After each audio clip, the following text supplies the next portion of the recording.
First, I'd like to thank everyone for taking the time out to come today and attend this press conference. We wanted to give everyone an update on the Preston Ave fires and what's happened since and what will be happening going forward. Obviously, there's been some time between the fire and now where a lot of pieces had to come together, talking with the property owners and the insurance companies, all the stakeholders. Obviously, there's a police and fire investigation that went into it, but I think most of that is behind us. We have a plan of action going forward, and we're here to talk about that today so we can update the residents and go from there. So with me today, we have Fire Chief Frank Brzezowski, Police Chief Ted Murray. We have Chris Brewer, who is the Deputy County Manager, Dave Parmalee, Commissioner of Public Safety, and Bud Burdett, who is our Lead Code Officer. First, before we tell you where we are and where we're going to go back a little bit and talk about the fire and the investigation itself and where that is. And I'm going to hand that off to the chiefs, and we'll start with Chief Brzezowski. You can. So the fires on Preston Avenue, the original calls come in for 11 Preston Avenue, where the main structure was on fire. It had spread adjacently to both structures either side of that 11 Preston. After the fire was under control and to where we could get on scene, the devastation from those fires were quite extensive.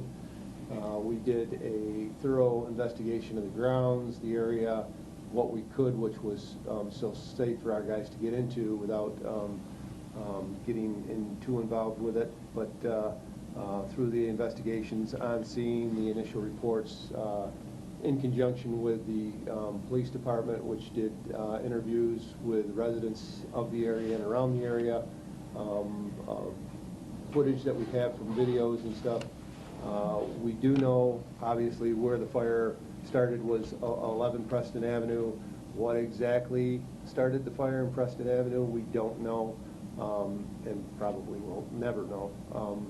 There was early reports from witnesses of what they seen, which we tracked back, the stories from the residents that were living there as best we could, but due to the extensive damage of the building, there was nothing to pinpoint one location as far as what the problem of the fire was in that area. Right, in conjunction with the fire department, we did our own investigation, and as the fire chief said, we interviewed many of the people that we could get for witnesses, and any of the air things that were taking pictures. We were able to examine those, but there was so much damage, it was difficult to put it back together to get and as the fire chief says, we'll probably never get a true definition of exactly what happened with the onslaught of the fire. But I think it's safe to say at this point that we don't believe that there's any criminal liability in regards to the onslaught of the fire.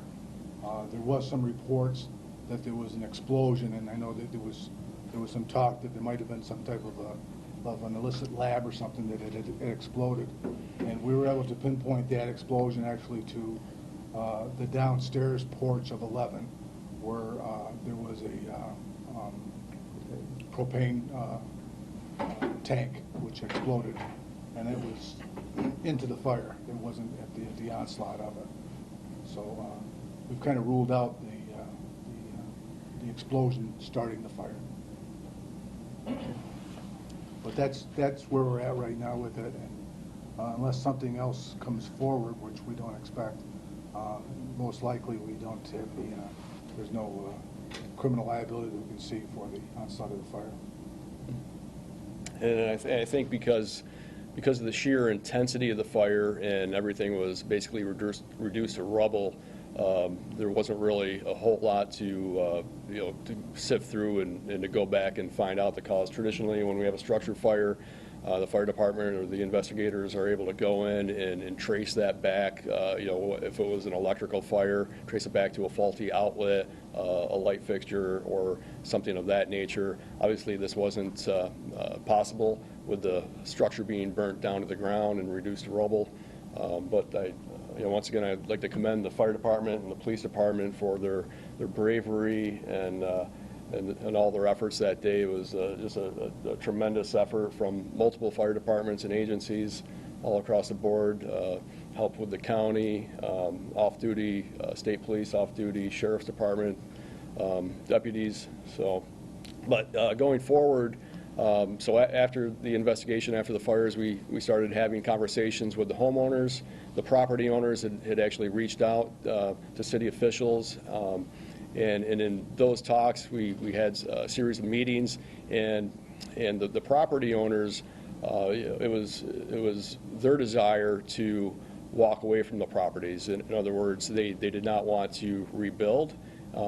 They had no desire to sink any money into the properties. Obviously, they are responsible for the cleanup, along with their insurance companies. So we started exploring that avenue, and what would that look like. Then our county legislator, Gary Swackhammer, stepped in and offered county assistance, and through the county, they were able to waive the tipping fees and the hauling fees associated with hauling all the debris away. So, but I do want to clear up a couple of misconceptions. There's been some talk out there where people were of the mindset that the city is purchasing the properties. The city is not purchasing the properties. The city is not paying for the cleanup. That is on that responsibility falls on the property owners, which they are doing. The property owners have talked to multiple contractors and negotiated with those contractors, so they will be paying the contractors to do the remaining demolition. But the property owners are deeding the property over to the city of Hornell. And so going forward, what is that going to look like a couple years out? Obviously, once we get the properties cleaned up, we'll go in and we'll probably lay some topsoil, and it'll be a green space for the first year.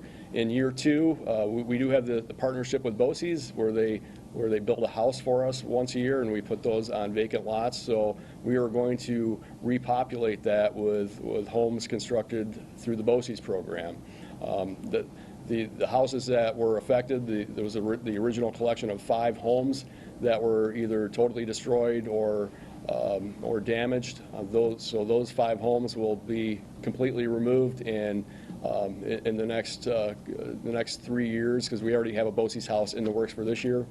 So in 21 and year 22, we will have the next 2 BOCES houses put on that site. So we will go from 5 houses to 2 houses. But the nice thing is they won't be right on top of each other. There'll be space in between, and these will be 2-story homes to accommodate the neighborhood, to fit the character of the neighborhood, and through this program, it'll really breathe new life and revitalize the neighborhood. So we're very proud to have that partnership with BOCES.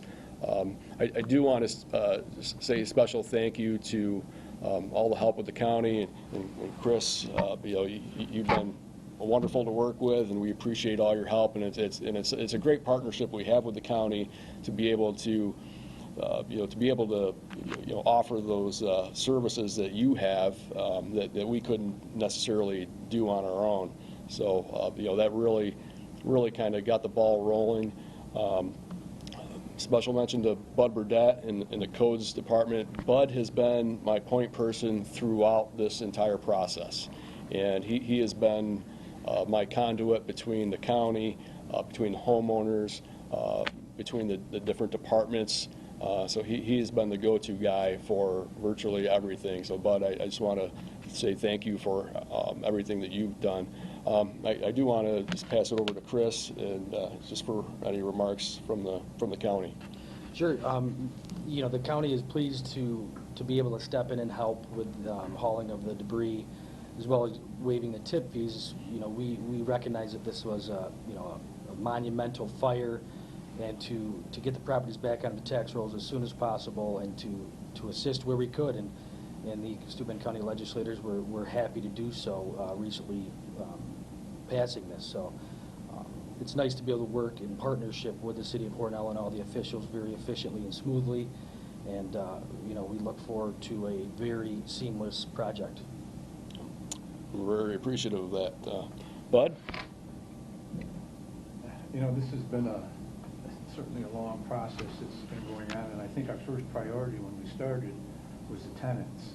And we were concerned about the tenants, obviously their safety, and, you know, thank goodness with the police department and the fire department, you know, they got everybody out.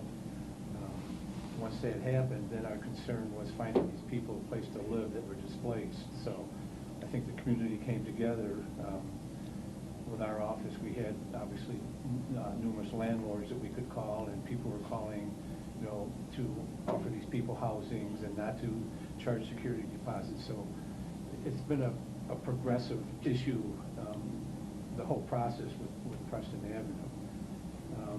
The landlords have been very cooperative and working with us, and when you have all the working parts with the landlords and insurance companies, the Department of Labor, Steuben County, the city itself, our local contractor, Jay Groves, who will be taking care of the properties and doing the demo on them.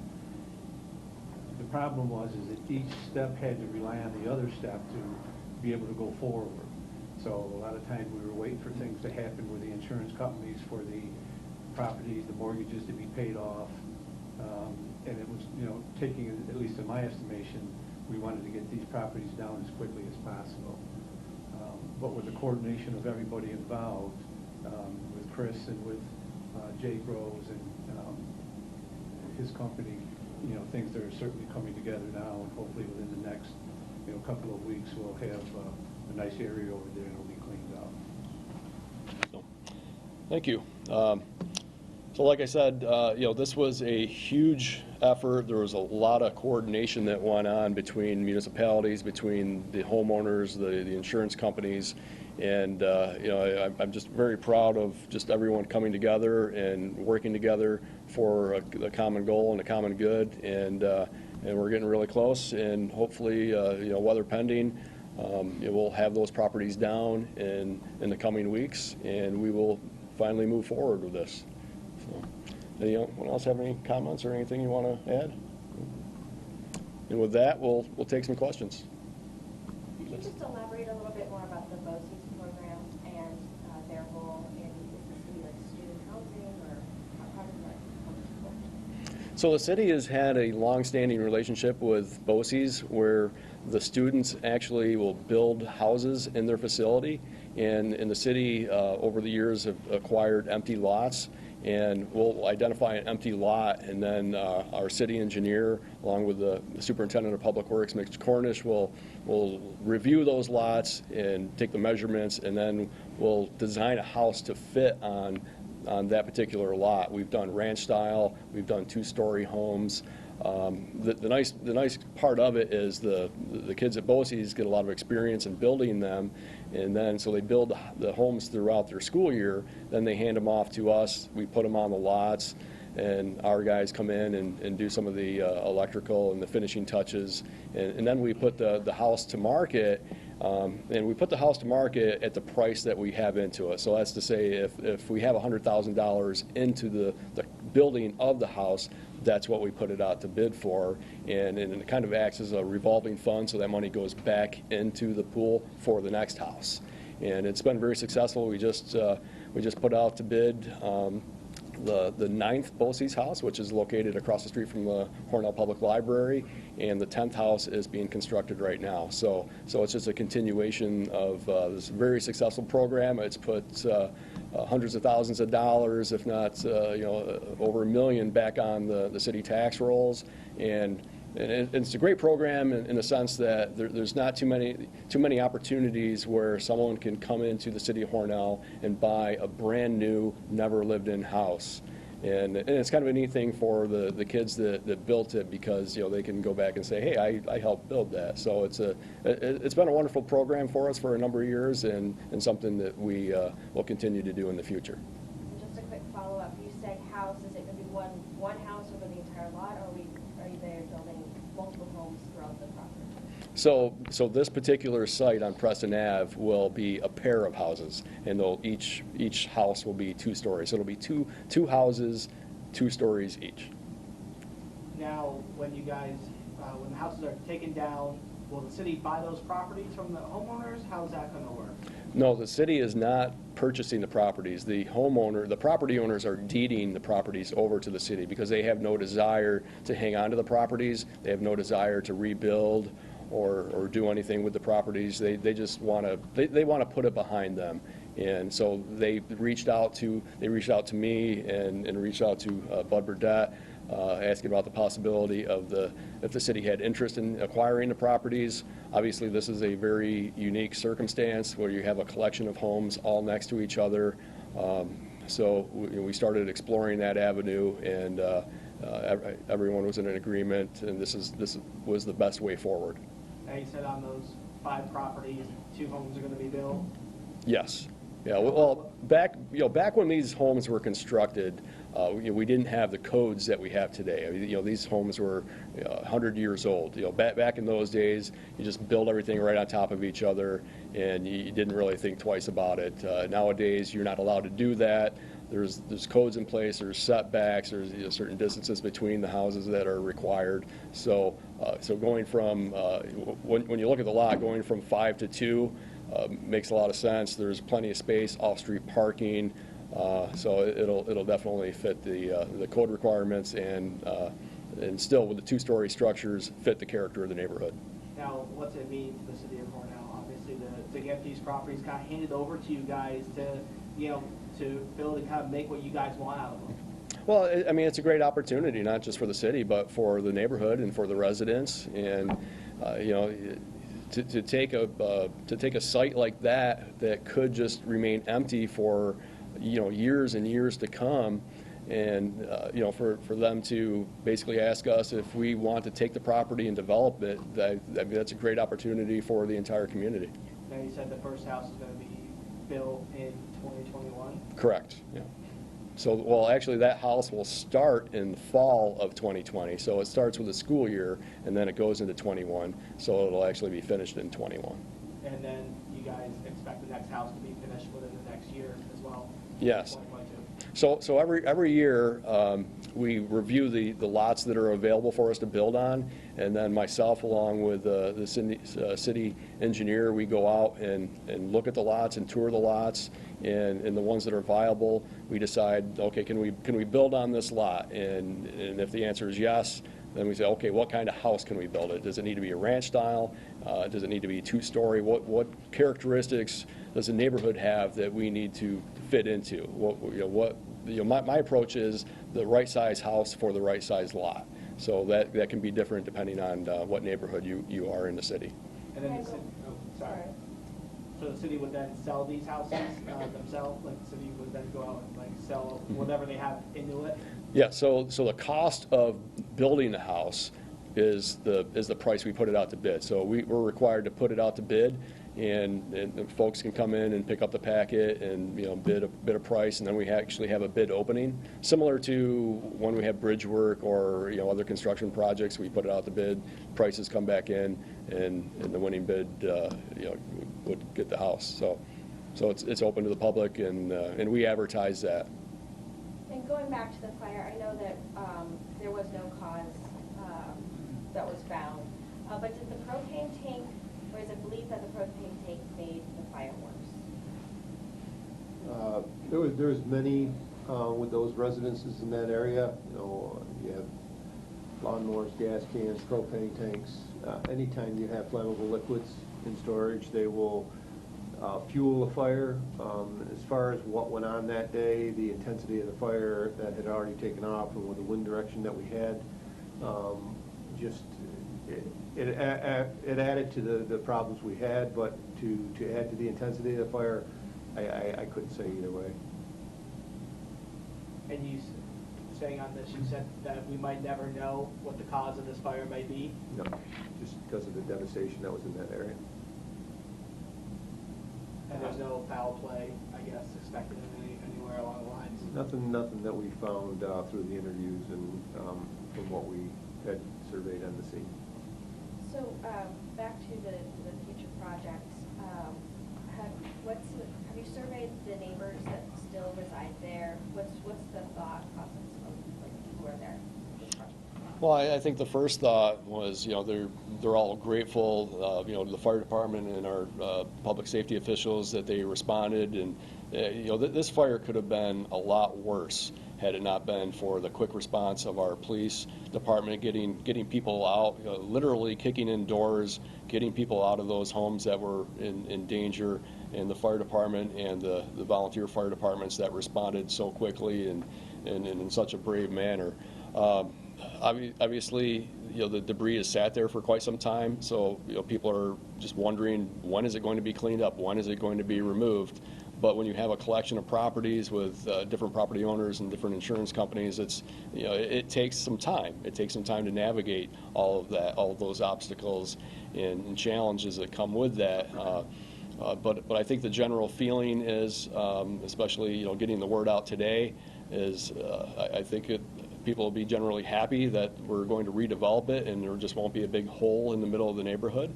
And having 2 new homes there in a few years, I think will reinvigorate the neighborhood, and it'll kind of be a shot in the arm to Preston Ave.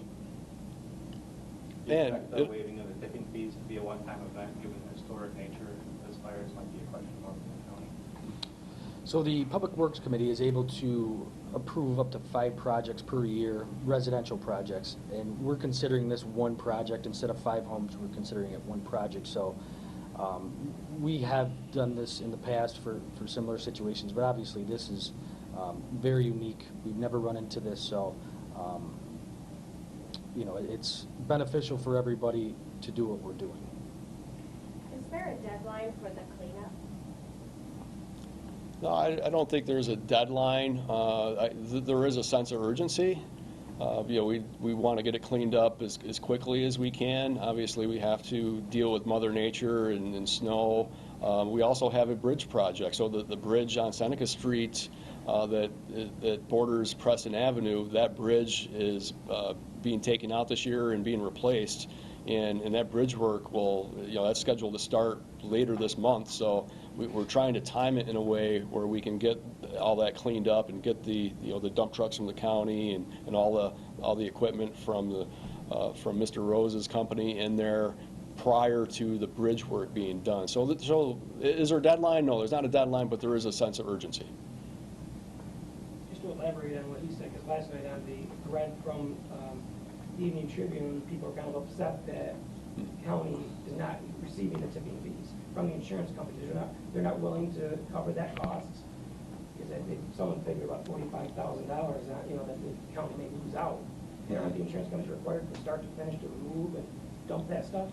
Well, that's really so the city didn't have anything to do with any of the negotiations between the property owners and the insurance companies or the contractors. That's all on the property owner. So the city doesn't have we're not paying for any of the cleanup or anything like that. So that's really a discussion between the property owners and the contractors as far as the remaining cleanup and demolition costs and all that. But I will, and I don't want to speak for the county, but I think the offer of help from the county, our partners, legislator Gary Swackhammer, working with Chris, working with Jack Wheeler has been outstanding, and I don't know that we would be to the point where we have a plan to redevelop without the county's help. So I think you have to really take the long view of it and not be short-sighted, because without their help, this might drag on for a year, might drag on for 2 or 3 years before there is a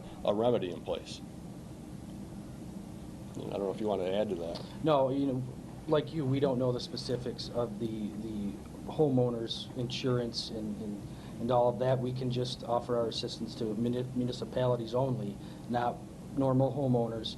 The city has to be the owner of the property for the county to be involved. Yeah. And that's where the transfer of the property comes into play, because the municipality cannot do that for the property owner. Obviously, the city, we don't want to put the burden of the expense on the city taxpayer. So, when the transfer of the deeds takes place, then the county can come in and haul that away. So it's really a savings to the city taxpayer as well, although the city was never really on the hook for all that, because ultimately the property owner is. So long story short here, the owners of the property are gonna be in charge of kind of like the demo of it, and the county's gonna help them kind of take it away. Is that how that works? So the residents contract with Mr. Rose, and they negotiate a price to do the remaining demo and the removal, and then Mr. Rose will partner with the county, and the county will basically just haul it away. So Mr. Rose will do the tear down and have his excavators there and loaders, and they'll take care of that part. And Jake, I don't know if you want to speak to that as far as that process at all. Well, the only utilities left to disconnect, National Fuel and NYSEG, everyone else is disconnected. So the only remaining utilities are city sanitary, which we expect to start Monday morning. After that, all we're waiting on is a 10-day calendar wait from New York State to start the project. Yeah. That's basically the timeline right now. Yeah. And that has to do with the asbestos. Yeah. Yes. Yeah. So. Obviously, with the county's approval in the last couple of days, now we can schedule with them, obviously, the hauling also. Mhm. With the homes being so close to the water, is there any environmental checks or impact report, especially with, like you mentioned, asbestos, and it maybe even leaching into the water system? I don't believe so. I'm actually going to refer that question to Mitch Cornish, who is the Superintendent of Public Works. Any issues with that, Mitch? Property over there is so burnt and it's so compacted in the basements. I wouldn't think that any airborne asbestos would be at one time, probably when they were putting the fire out and rinsing all the water over there, something may have or may have not contaminated. That's a long time ago. I mean, that couldn't be helped, but I wouldn't think that the asbestos would be any problem over there. Or any other? Or any other type. Part of our urgency, and the mayor touched on, was that just the site itself is dangerous if anyone were to get in there. And we do have it roped off and coordinated, and our patrols are running by there on a regular basis to make sure no one gets in there. But we're certainly concerned that, left the way it is kind of a dangerous situation if anyone were to get in there. So that's part of our concern to take action on it. Have there been any reports of people, I guess they've been trespassing into the area? I think a couple of weeks ago we did have some kids that were actually on the property, and our patrols took them out of there, brought them home, talked to their parents, and that was it on it. But again, it is an area that's being patrolled, and we certainly don't want anyone to go into that area because it is dangerous. Any other questions? All right. Thank you, everyone.